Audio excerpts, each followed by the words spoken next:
Well, we've reached the halfway point of what was the AB curriculum last year.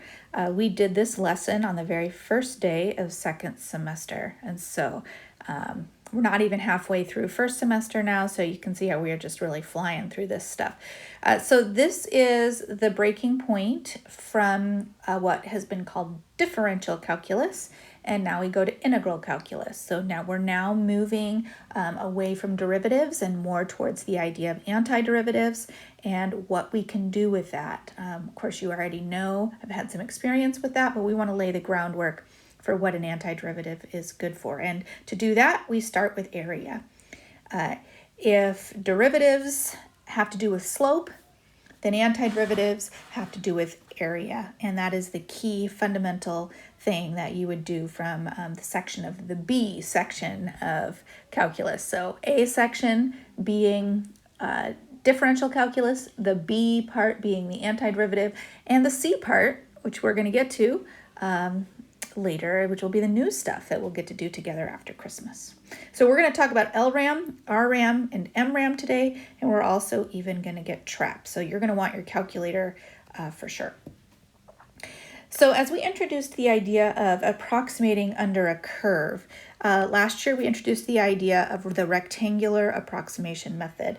And the rectangular approximation method traces as an estimation, a tool of estimation, the cumulative area formed by rectangles. And the LRAM means that the left corner of the rectangle is what is following the curve. And so then we would find the area, base times height, of all of the rectangles, and then treat that as a summation. We would add that up. The RRAM, let's look over here. The RRAM would be the right corner of the rectangle and tracing its way and then forming the base and the height, and we would cumulatively add that up to estimate the area. And we determined that the best rectangular method is the MRAM, where the middle of the rectangle is what intersects the curve, and because it's partially under and partially over the curve, it gives us the best estimation for our area. So we'll be doing that both by hand, and we'll use the RAM programs that are loaded up into our calculators. So let's review how that goes, and we're going to work this out. You can grab your calculator, but just for the adding and subtracting. So first we're going to follow along with the LRAM, and we're going to do LRAM 6. All right, the LRAM means we'll be starting with these 6 values, and those will be forming the heights of my different rectangles. And so if we form the first rectangle, looking at a base unit of 1/2 in length and a height unit, okay, and so now we would, of 3. And so you're looking at 1/2 times 3. Plus the next rectangle would also have a base unit of 1/2, but it would have a smaller height formed at the value of 0.5 in the equation, which is 11/4 or 2.75. We're going to move up and create our second rectangle, which is going to have a height of 3 again. Our fourth rectangle, moving up a little bit higher still, we're looking at a height of 3.75 or 15/4. The fifth rectangle continues to have a base of 1/2, and the fifth rectangle would have a height of 5. And the sixth rectangle with the base of 1/2, and that height is 6.75, which is 27/4. For a total of 12.125. All right, let's take a look at then what and that would clearly, before we move on, that's clearly going to be an underestimate. The underestimate is because this is a generally increasing curve, and as this, it doesn't have anything to do with concavity, okay? that it has to do with the fact that the curve itself, for the most part, I know there's a little bit of decreasing right at the beginning, but for the most part, this is an increasing curve, and an LRAM along an increasing curve will always underestimate. All right, let's move to RRAM, and we'll do RRAM 6. These are all also going to have base values of 1/2, and I like to work my way backwards when I'm doing an LRAM 6. And so that height is 9, so that's going to be a pretty tall rectangle there all the way down. And then working our way backwards, we're going to have some similar heights to what we had before. So that'll be the 27/4 again. And then the 1/2 times the next one, which was the height of 5. And then the 1/2 times the 15/4.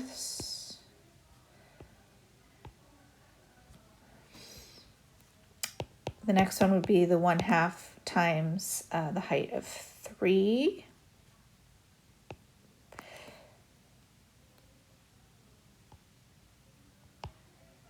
And then our last one would be the 1/2 times the height, the smallest one, which is 11/4. And generally, most of these areas are going to overestimate, again, because this is a generally increasing curve. And so my RAM value, when I add all those up, is 15.125. Finally, as we work through our MRAM, we're still going to do 6 intervals. And all of the intervals will still have a base of 1/2. Because they are all still 1/2 unit wide. However, the height of that is going to be found in the middle, okay, the mid value. And the mid value there is above the value 0.25 for the X value. And so the height is going to be 8125, sorry, for our height there. So all of these are going to be fractions, or if you prefer decimals, it's up to you, but they are a nice fraction of 45/16. The next one is exactly the same due to symmetry. So a little bit less, a little higher than your LRAM, a little lower than your MRAM. So we have another 1/2 times 45/16. All right, and each of these MRAMs is going to be in the center of the interval. And so you're to be using the I use my calculator to make tables for this. And so, or to find, okay, at 0.25, and then this is going to be 0.75, and this will be 1.25, and that'll be 1.75, 2.25, and 2.75. So I use my calculator. I make tables for this. It's kind of up to you how you want to create that. But I use the technology to help me out a little bit, just so I can still show my work, but have all of the values for that. So I've got my next value. My next height is 53/16, which is 3.3125, and then plus 1/2 of the next one, which is 69/16, which is 4.3125. And then 93/16, which is 5.8125, and then 7.8125, which is 125. I'm gonna run out of space here. 16ths. All right, altogether, that MRAM total, cumulative total, is 13.4375, which is the best estimate. It's going to be very, very close to the actual value of the area bounded underneath this curve from 0 to 3. So just to reinforce the idea of over and underestimation, if you have an increasing function, or generally at least more of the function is increasing, then the LRAM and the RRAM are going to behave certain ways. So the LRAM will underestimate, the RRAM will overestimate. And of course, MRAM is going to be your best bet either way. If you have a generally decreasing function,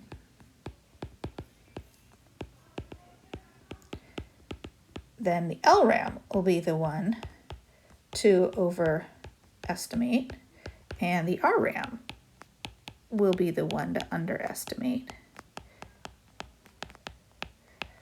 So a lot of times I'll hear students will get confused about, concavity.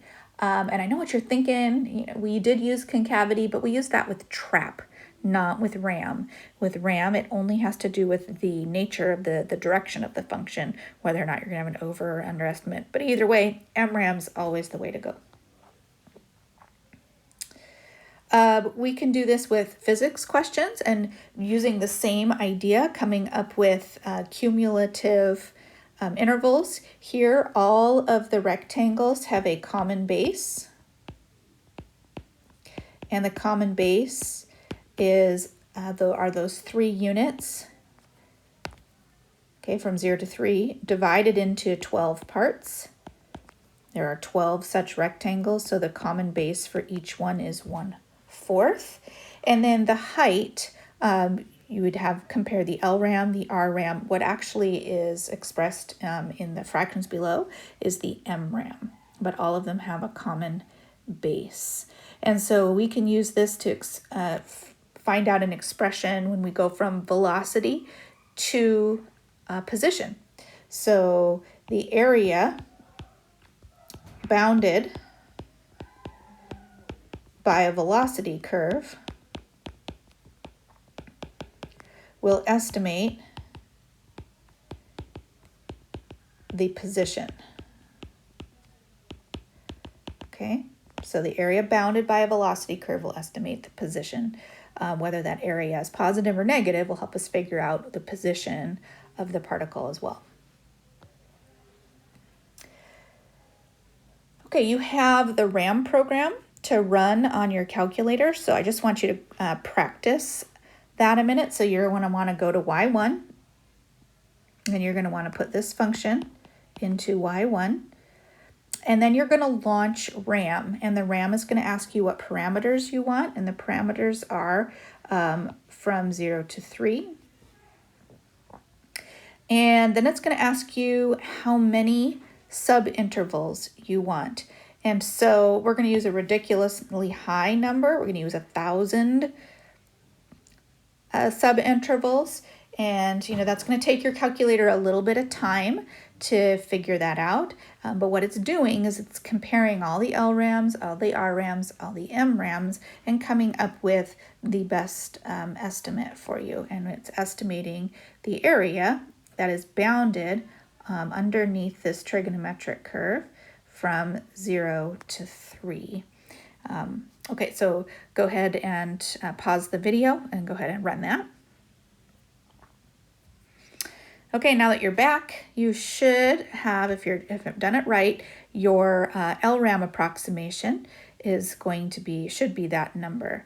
Now, is the LRAM approximation going to be an over or an under estimate?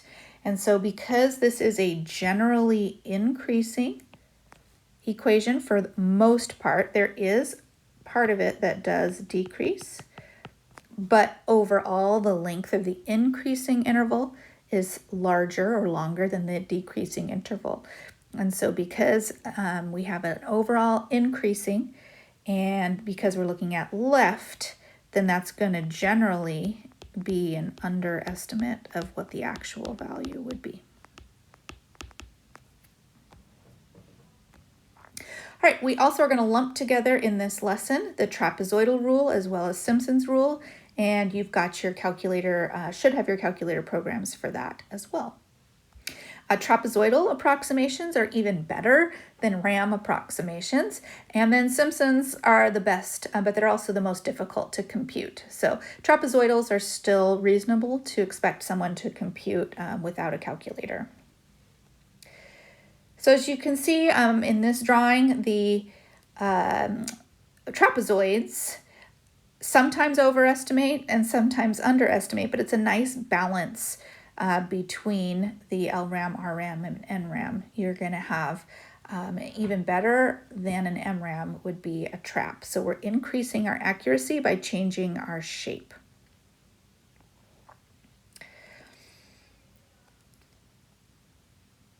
The trapezoidal rule is also mathematically the same as the average of the LRAM and the RRAM. So if you did find, which is different than MRAM. MRAM is not the average, but trap is. Trap is the average of all the LRAMs and the MRAMs added together and then divided by 2. You can also calculate trapezoids using a shortcut, which some people like to do. A trapezoidal area of a single trapezoid is the base times the average of the heights. So the height on the left plus the height on the right divided by 2. Other people will write that as 1/2 of the base outside, and then the height on the left plus the height on the right. That's the same thing, whether you put the fraction over 2 or you pull the 1/2 out to the front, that's the same thing. If you continue to add successive trapezoids together, some of the heights are going to be duplicated. What is the left height, the right height on one of the trapezoids becomes the left height on the next one. And so some people will put them all together and double up those heights here, but not the first height and not the last height. Those are only used once in the process. So it's up to you whether you want to do all the trapezoids individually or whether you want to try and do it all at the same time. Totally up to you. So let's go back and use this exact same interval we did before, and we're going to do a trap 6.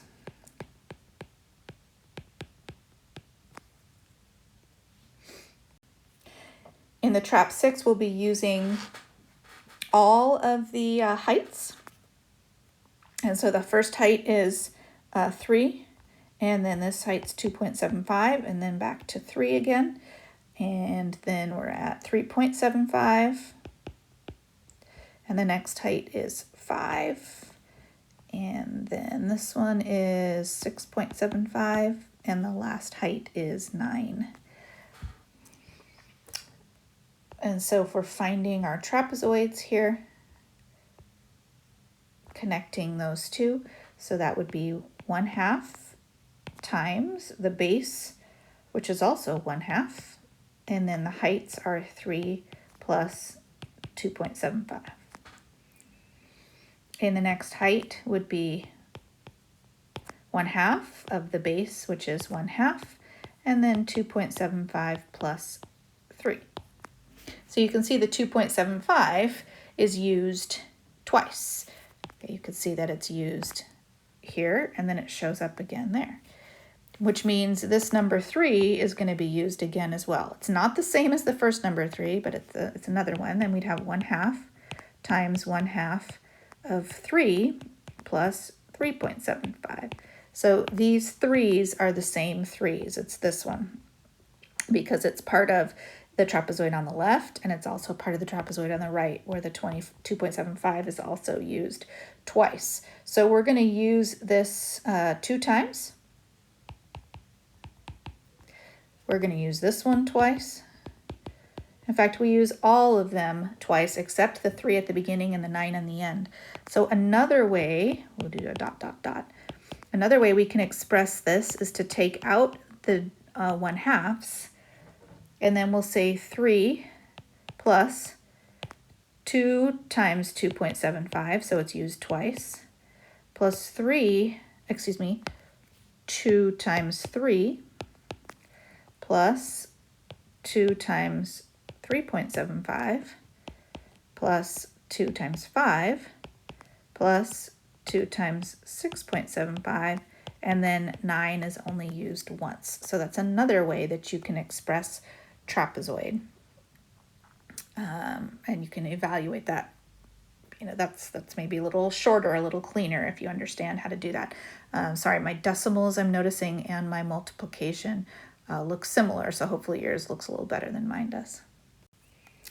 And then we get an overall result of 13.625, which if I remind you of our MRAM from a previous slide, the MRAM 6 was 13.4375. So the MRAM and the RRAM, or the trap, are pretty close, trap being even more accurate than the MRAM was. But again, now we talk about the accuracy of this, and because of the concavity, I should do a little bit better job of my drawing. Let me see if I can clean that up here. I'm not sure. I can't go back and erase that, sorry. My drawing is not a very good drawing. Let me try again. Because of the concavity, all right, there we go. The tops of all of the trapezoids are going to be above the curve. And so this trap here is going to produce an overestimate because the concavity is up in this case. So concave up in trap will produce a overestimate for all the trapezoidal methods. Concave down would produce an underestimate for all the trapezoidal approximations. All right, the best and most accurate is always Simpson's rule, which instead of creating trapezoidal shapes, creates what we call paraboloids, which means the top of every interval. So let me zoom in here. So I could create a trapezoid by connecting the two equations together, and I could create another trapezoid here.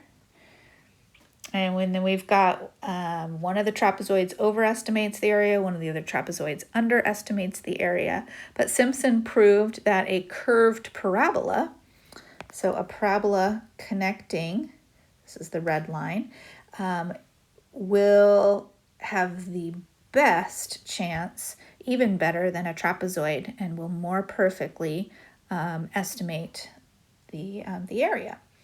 Now, there is a formula for doing paraboloids. The formula is proved in the textbook, and you can prove it if you're interested in looking at that. But one thing to notice is that you've got fours that alternate, and then in between you've got twos that alternate, and then you have single terms at the beginning and the end. This also only works if you have an even number, which is a restriction of using Simpson's rule. And the other thing is that it's not based on 1/2 of the height, but it's based on 1/3 of the height for a paraboloid. So there's quite a bit that goes into a paraboloid. You don't ever have to worry about computing that by hand, but you are allowed to use your calculator. But your calculator will not give you the right answer if you do not use an even number of subintervals. If you put an odd number of subintervals, the programming doesn't work for Simpson's rule, and you will get a nonsensical answer. You might get an answer that's wildly too big, or you might get an answer that's negative when clearly all the area is positive. So the Simpson's proof only holds if you're using an even number of subintervals.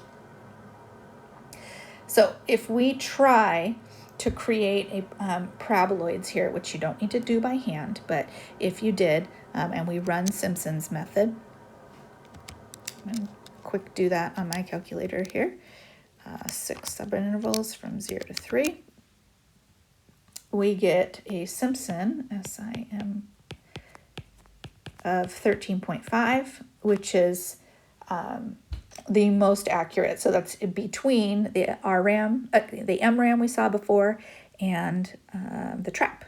So we've got an even more accurate. And of course, we know that the best answer is going to be to use an antiderivative and to calculate the integral for that. But technically, we don't know about that yet. That is still to come. So for now, we improve our accuracy. So if we're using rectangles, we improve our accuracy by doing more rectangles. We also can increase our accuracy by doing midpoint rectangles.